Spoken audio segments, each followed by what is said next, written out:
We all have that one game that has immeasurable sentimental value because of the memories associated with it, and Trog for the NES has always been that game for me. When I was a kid, like most other kids, I rented way more games than I was ever able to own, and being surprised with a new game out of the blue was a pretty monumental occasion. When my parents came home from a shopping trip and handed me a copy of Trog, a game I had never even heard of, and said, "Well, you love dinosaurs, so we thought you'd like this," they were absolutely right, and Trog has been a game I've always enthusiastically recommended ever since. Trog actually didn't start out on the NES.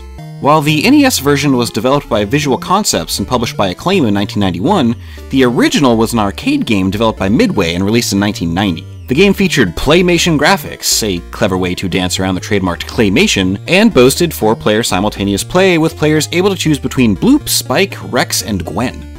There was also a DOS version by Software Creations in 1991 that retained the art style, but only Spike and Rex are playable. That leaves Spike as the only character playable in every version of the game. Even more interesting is that originally you didn't even control the dinosaurs themselves. Instead, they walked on their own and you had to place bones in front of them in order to get them to turn around. Testers had an understandably hard time figuring out this control scheme, so everything was reworked around more traditional controls. Trog is, if you'll pardon the caveman pun, a bit of an evolution of the Pac-Man formula, but replacing the ghosts and half-eaten pizza man with cavemen and spunky dinosaurs.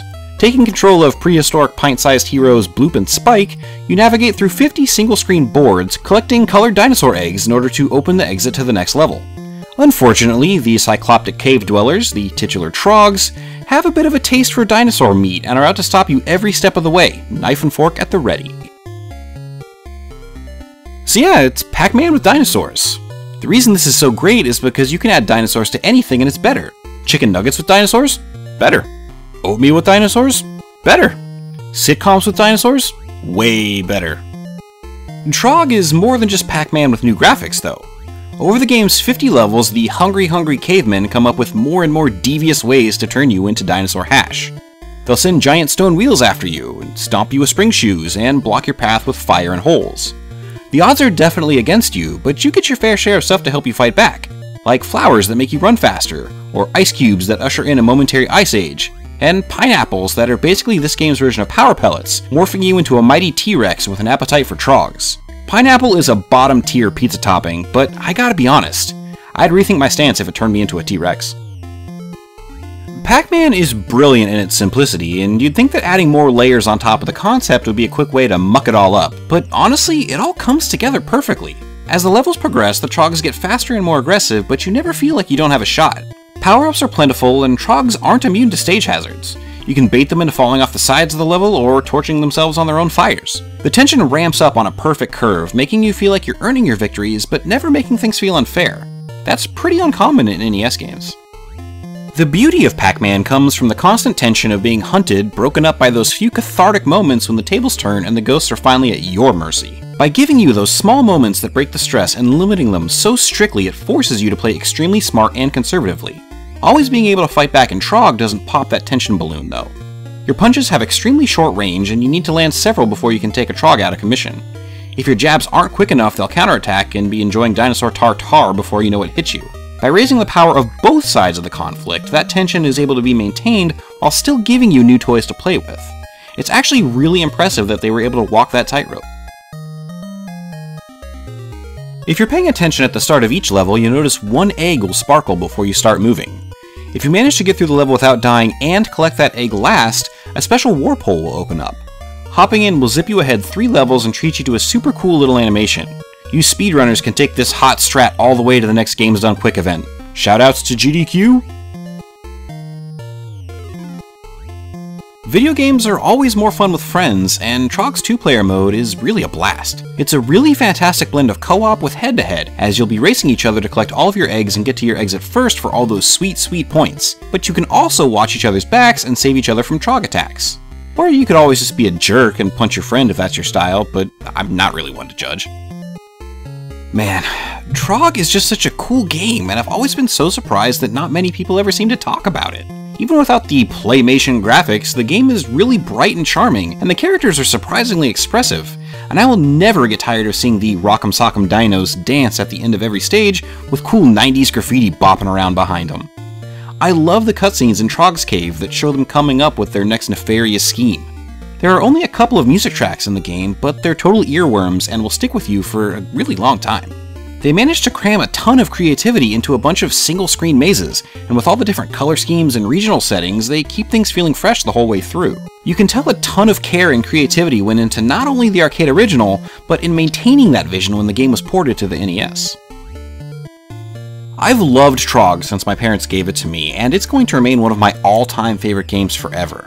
Back then, I used to play games too much, so my parents always tried to limit my playing time, but my mom really liked playing Trog too, so I was always able to score some more time with the NES just by suggesting that we play together. It's a fun, charming game that I would recommend to absolutely everybody.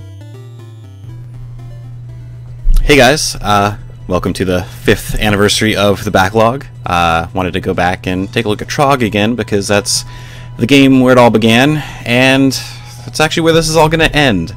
If you've been following me on Twitter, you know that I was talking about this like it was supposed to be the big return of the Backlog, and I really felt that way until I started working on the video again. And for those of you who don't know and who only subscribe to the channel and don't know where I've been for the past 6 months, my wife and I had a baby back in January, beautiful baby girl, and she's about 6 months old now. And she's great. It's fantastic. I love being a dad. Everything is awesome, and I absolutely could not be happier. So that's why videos kind of fell to the wayside for a while, and you know, the past few weeks I was really kind of getting nostalgic and feeling like I wanted to get back to things, and felt like I was kind of at the place where I could. And so I was planning a big return to the Backlog. Like there was going to be a new channel, I was going to be starting all over, and it was going to be awesome. But then when I sat down to actually start working on the video, it didn't feel right. I mean, I didn't have the same feeling as I did. I wasn't having fun. It felt like work. And it's because there were so many other things on my mind and so many other things that I would honestly rather be doing. I am actually writing about this a lot more in detail over at my website at spacekappa.com because I'm not really that good at just talking off the cuff. So it goes into a lot more details about how I came to the decision there. But I'm not really sad about it. I mean, I've enjoyed working on this channel for the past 5 years, and I'm really proud of all the work that I've done, and I'm really happy about, you know, all the people I've gotten to meet and all the friends I've made, and I feel like I've really, you know, grown a lot as a person and as a creative person.